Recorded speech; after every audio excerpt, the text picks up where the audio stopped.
नमस्ते, अभिवादन आपका इनोसेंट इन्वेस्टर के इस नए वीडियो में आपके लिए डिस्क्लेमर, उसके बाद बात करेंगे ट्राइडेंट ग्रुप, ट्राइडेंट स्टॉक के बारे में। एक एक चीज़ आपको एक्सप्लेन करने की पूरी कोशिश करेंगे। हमारे पास एक व्यूअर की क्वेरी आई और काफ़ी एक्सप्लेनेशन उन्होंने दिया कि ये स्टॉक सस्ता है, वैल्यूएबल है, बहुत ही वैल्यू बाइंग हो सकती है, इसमें क्या एक्सप्लेन करेंगे आपको एक एक बात। थोड़ी उनकी भी बात हम रखना चाहेंगे आपके सामने, ठीक। उन्होंने इस बात पे हमारे सामने इस बात को रखा कि सेक्टर का पी 40 के आसपास है और उस कंपनी का पी जो है वो 10 के आसपास है, यानी कि 13-14 रुपए के आसपास है। इवन उन्होंने इससे भी कम बताया था, मुझे नहीं पता डेटा कहाँ से उनको मिला था, लेकिन ये डेटा जो मैं आपके सामने रख रहा हूँ, आप इस चीज़ से कुछ कंपेरिजन निकाल पाएंगे तो मैं भी आपको बेटर समझा पाऊँगा। अगर इस डेटा को आप समझना चाहेंगे तो 3 गुना सेक्टर की पी है, सिंबल की पी अगर 1/3 है, यानी कि स्टॉक वो सस्ता अवेलेबल है इस वक्त मार्केट में। स्टॉक का नाम है ट्राइडेंट लिमिटेड, आपको पता ही है सारी बातें। मैं आगे बढ़ने से पहले आपको एक चीज़ बता देता हूँ। अगर किसी कंपनी का पीई कम है तो आपको समझना होगा बाजार उसको जानबूझकर डिस्काउंट नहीं दे रही है या जानबूझकर डिस्काउंट दे रही है। इसके बीच की एक थिन लाइन को आपको पकड़ना होगा। मैं जो कहना चाहता हूँ उसको बहुत गौर से समझिएगा कि बाजार सब जानती है। एक स्टॉक के बारे में हम और आपको ही सिर्फ नहीं पता होता, हर कोई जानता है। और बाजार जब किसी स्टॉक को प्रीमियम पे लेकर चली जाती है, जब किसी स्टॉक को डिस्काउंट पे लेकर चली जाती है, उसके पीछे बहुत सारे वैलिड रीजंस होते हैं। इस स्टॉक की पी सिर्फ 13-14 रुपये होने का मेन कारण क्या है वो आप समझ जाएंगे आगे अगर आप वीडियो में बने रहे। बाकी मैं आपको बता दूं कि अगर कोई स्टॉक आपको सस्ता मिल रहा है, इसका मतलब ये नहीं कि वो वैल्यू बाइंग हो गई, और भी कई सारी चीज़ें आपको देखनी होती हैं। और बहुत रेयर केस सिनारियो में, बहुत ही मतलब rare of the rarest case में ही आपको ऐसा स्टॉक मिलेगा जिसकी ग्रोथ अपॉर्चुनिटी बल भर की हो, जमकर के हो, और फिर भी वो सस्ता मिल रहा हो। समझिएगा बात को। बहुत सारे स्टॉक हैं, आप आईटीसी को देख लीजिए, ओएनजीसी, कोल इंडिया, ये सब सस्ते मिल रहे हैं आपको। लेकिन क्या इनके बिजनेस में कोई दिक्कत है? नहीं दिक्कत है, लेकिन फिर भी क्यों सस्ते मिल रहे हैं? क्योंकि हमको आपको सब पता है ये लोग कुछ रिवोल्यूशनरी अभी नहीं कर पा रहे हैं। वही चीज़ ट्राइडेंट लिमिटेड के भी साथ है कि अभी इनके पास कुछ रिवोल्यूशनरी है नहीं। कुछ ब्रोकरेज हाउसेस इनको बड़ा बड़ा टारगेट दे रहे हैं। चलिए हम भी आपको एक्सप्लेन करेंगे क्या आपको ये स्टॉक लेना चाहिए, क्या 10 रुपये के नीचे ये one of the best stock है या नहीं। मैं एक्सप्लेन कर देता हूँ आपको। 6 रुपये 25 पैसे एनएससी का डेटा मैं आपके सामने जिक्र कर रहा हूँ। 6 रुपये 25 पैसे की क्लोजिंग हुई, 6 रुपये 70 पैसे पे ये लास्ट दिन क्लोजिंग दिया है। उससे पहले वाले दिन 6 रुपये 25 पैसे पे क्लोजिंग थी, यानी कि 7-7.5% अप मूव इसने दिखाया। चार्ट का एक्सप्लेनेशन देने से पहले आपको कुछ और डेटा मैं बता देता हूँ। टोटल नंबर ऑफ शेयर्स इनके पास 500 करोड़ है, 500 करोड़ शेयर्स। 6 रुपये के हिसाब से, 7 रुपये के हिसाब से अगर आप इसको जोड़ लेंगे तो लगभग 3,500 करोड़ का इनका मार्केट कैप आता है, ठीक। जो डेटा आप यहाँ पर देख पाएंगे, 3,400 करोड़ का इनका मार्केट कैप है। लगभग 1,000 करोड़ फ्री फ्लोट है, यानी कि हम और आप जिसमें ट्रेड करते हैं वो मार्केट कैप है इनका 1,000 करोड़। कंपनी छोटी है, बहुत छोटी है, इसलिए अगर आपका पोर्टफोलियो 1,000 का है तो आप मैक्सिमम पैसा इस कंपनी में 2, 3, 4, 5, बस इससे ज़्यादा नहीं, इससे ज़्यादा मत लगाइएगा, कंपनी छोटी है। आगे बढ़ते हैं, कुछ एक्सप्लेनेशन देते हैं। कंपनी अच्छी है या बुरी? कंपनी अच्छी है या बुरी उसको आप प्रोमोटर होल्डिंग से चेक कर सकते हो। 71% की promoter holding one of the best होती है, बेस्ट है, इसको मैं थम्स अप देता हूँ, अच्छी बात है।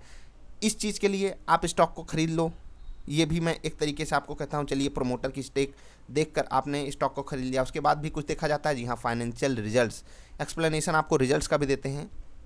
अगर आप क्वार्टर ऑन क्वार्टर देखते चले पिछले 4-5 क्वार्टर्स का रिजल्ट, तो काफ़ी फ्लैट था इनका रिजल्ट। अगर आप देखेंगे 1312 करोड़ की सेल्स हुई, 1340 करोड़ की सेल्स हुई, 1135 करोड़। दिसंबर 2019 में ही सेल्स इनकी सेल्स कम हो गई थी। क्यों? क्योंकि ये थोड़ा अपना माल जो है एक्सपोर्ट वगैरह भी करते हैं।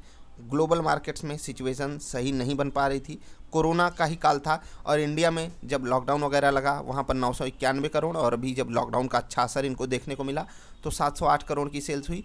ओवरऑल प्रॉफिट अगर आप देखेंगे तो दिसंबर 2019 में जो इनका प्रॉफिट घटा 140 करोड़ से 39 करोड़ हो गया, ये काफ़ी बड़ा डाउनफॉल था। आप देख पा रहे होंगे सीधे के सीधे 100 करोड़ रुपए का फॉल आया था। और ये क्यों आया था, आप अगर इस चीज़ को समझने की कोशिश करेंगे तो आपको मैं समझाऊंगा कि इनकी हर एक चीज़ लगभग बराबर रही, खर्चे वगैरह उतने ही रहे इनके, लेकिन इनकी जो सेल्स थी वो कम हो गई 1340 करोड़ से 1135 करोड़। इसीलिए ये डेटा अचानक से डाउनफॉल की तरफ आ गया। अगली बार सेल्स उससे भी कम हुई, लेकिन प्रॉफिट लगभग बरकरार रहा। इस बार जून 2020 में प्रॉफिट इनको सिर्फ 9 करोड़ रुपए का हुआ है। तो क्या इस चीज़ को हम नेगेटिव ले लें, प्रॉफिट इनका लगातार घटता हुआ जा रहा है? जी नहीं, इसको अभी हम नेगेटिव नहीं ले सकते क्योंकि हमको पता है पूरे के पूरे सेक्टर को मार पड़ रही है, पूरे के पूरे इंडिया में बिजनेसेस को मार पड़ रही है, इसलिए आप इसको डायरेक्टली नेगेटिव नहीं ले सकते। अब इनके फ्यूचर प्रॉस्पेक्ट को आपको चेक करना होगा, उसके लिए इनके बिजनेस को थोड़ा सा समझना होगा। अगर आप प्रोडक्ट्स में जाएंगे आपको पता चलेगा टेक्सटाइल बिजनेस इनका नंबर 1 है। उसके बाद टेक्सटाइल सेगमेंट के अलावा ये पेपर बिजनेस, कुछ केमिकल्स में भी काम करते हैं। चलिए, इनके 2 सबसे मेन बिजनेसेस हैं टेक्सटाइल यार्न और पेपर। इन तीनों बिजनेसेस को अगर आप जोड़ दो तो इनका लगभग 75% रेवेन्यू यहीं से आता है, जहाँ तक मैंने अपनी रिसर्च की है। बाकी थोड़ा ऊपर नीचे हो सकता है, उसके लिए आपसे माफ़ी चाहता हूँ। अब आप हमको एक बात बताइए, और भी कंपनियां हैं इसी सेगमेंट में काम करती हुई, क्या उनका पी कम है? जी हाँ। अगर आप देखेंगे यहाँ पर जो सेक्टर का पी लिखा हुआ है, ये थोड़ा सा मतलब होता है ना कि चीज़ों को एग्जैक्टली क्लियर नहीं करता है हमारे सामने। जो टेक्सटाइल सेक्टर की कंपनियां होती हैं वो लो पी पे ही रहती हैं, और उस चीज़ को आप ऐसे मत तौलिए कि ये कंपनी आपको सस्ती मिल रही है। अब हम चार्ट पर आपको लेकर चलते हैं, और ये सिर्फ अगर आप पी देखकर किसी भी कंपनी में पैसा लगाओगे तो वो अच्छा तरीका नहीं है। आप जाकर कोल इंडिया, ONGC, ये सब स्टॉक्स आप खरीदने लगोगे, ITC खरीदने लगोगे। मैं ये नहीं कह रहा ये सब स्टॉक बुरे हैं, नहीं, आपकी सोच क्या है उस पर मैटर करता है। जैसे देखिए, अगर आप एग्रेसिव ट्रेडर हो तो आप ITC, ONGC, कोल इंडिया लेकर बैठोगे तो वो आपके लिए अच्छा नहीं है। और फिर आप कहोगे मैं ट्राइडेंट ले लूँ क्या? ट्राइडेंट लेने के लिए मैंने आपको समझाया, छोटी कंपनी है, 3-3.5 हज़ार करोड़ की छोटी है, स्मॉल कैप कंपनी है। स्मॉल कैप कंपनी में आपका रूल होना चाहिए पोर्टफोलियो का 2, 3, 4, 5% हिस्सा। 5% तब जब आपको प्योरली कॉन्फिडेंस हो उस कंपनी के फ्यूचर बिजनेस पे। फ्यूचर मतलब जो भी वो काम करेंगे फ्यूचर में, उस पर अगर आप ट्रस्ट कर सको तो आपको 5% तक लगाना चाहिए, वरना नहीं। कुछ लोग ऐसे हैं महारथी, 20, 25, 30, 40, 50, 60, 70%, इवन कुछ लोग पूरा का पूरा पैसा एक स्टॉक में लगा देते हैं। उनसे फिर से कह रहा हूँ भैया, आप जैसे कितने आए कितने चले गए, अब भी नहीं संभलोगे, अब भी नहीं सीखोगे तो 1, 2, 3, 4, 5, 6, 8, 10, 20, 50, 100 बार आपका फ़ायदा होगा, लेकिन जब नुकसान होगा तो एक ही नुकसान इन सभी फ़ायदों की ऐसी तैसी कर देगा। बस इसीलिए मैं आपको समझाना चाहता हूँ, हीरो मत बनो। हीरो हर कोई है, लेकिन हीरो बनने की कोशिश मत करो। आप हीरो हो तो अच्छे अच्छे स्टॉक्स को ले लो, अपने पोर्टफोलियो में रखो, 8, 10, 15, 20, 25, जिस हिसाब से आपका रिस्क एपेटाइट, उसी हिसाब से आप स्टॉक्स को चूज़ करिए। ट्राइडेंट को मैं क्या कहता हूँ, अगर आपके पास है तो आप रख सकते हो। अगर किसी को दिल खोल के लेना ही है तो 7 रुपये का रेजिस्टेंस ऊपर के लेवल पे है, ये लेवल इसके लिए रेजिस्टेंस है। आप लोग कह रहे थे 8-10 रुपये का टारगेट, चलिए उसको हम इग्नोर करते हैं अभी। अगर आपको ये स्टॉक सस्ता मिले तभी लेना।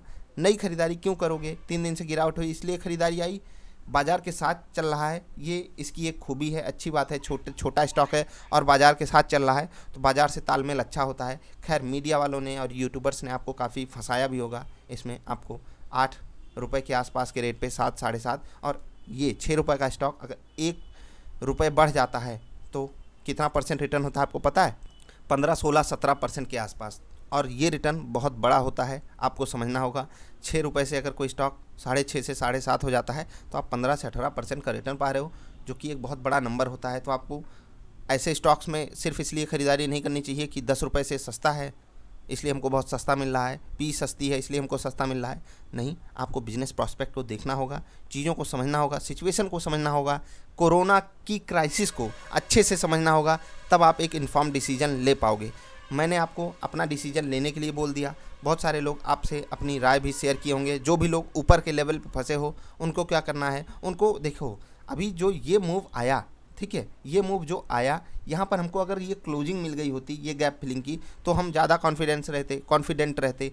लेकिन अभी ये एक हवा में उड़ता हुआ पैटर्न बना रहा है। अब इस पैटर्न को मैं अपना नाम देता हूँ, आप लोग ये मत ढूंढने लगिएगा कि हवा में उड़ता पैटर्न कौन सा होता है। मैं सिंपल थी एक बात बता रहा हूँ, अभी अगर मार्केट में फिर से फॉल आता है, फिर से ये स्टॉक आपको बढ़िया सस्ते रेट पे मिल सकता है, 15, 20, 25% नीचे भी मिल सकता है। वहाँ पर आप चाहो, अगर आपको कंपनी पे ट्रस्ट हो तो आप खरीद सकते हो। बाकी कंपनी ठीक ठाक है, काम कर रही है, प्रॉफिट में है, प्रॉफिट भले कम हो रहा है लेकिन आगे चल के सिचुएशन को ये संभाल लेंगे और एक बेहतर विकल्प आपके सामने उभरेगा।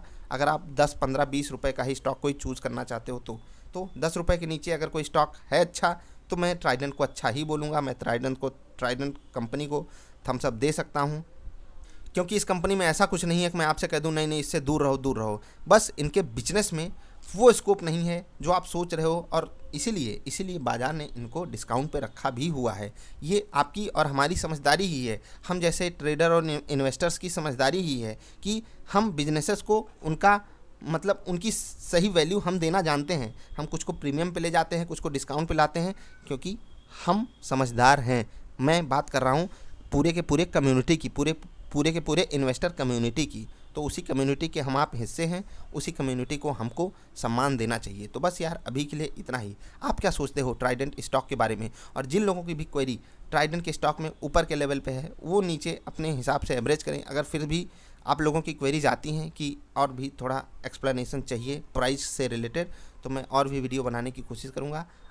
आपकी क्वेरीज़ का इंतज़ार niftyindia.in पर रहेगा। अगर वीडियो पसंद आई तो लाइक करके हौसला बढ़ा सकते हो। मिलेंगे फिर से किसी अच्छी वाली वीडियोज़ में, तब तक के लिए हंसते खेलते रहिए यार। वीडियो देखने के लिए आपका बहुत बहुत आभार, धन्यवाद।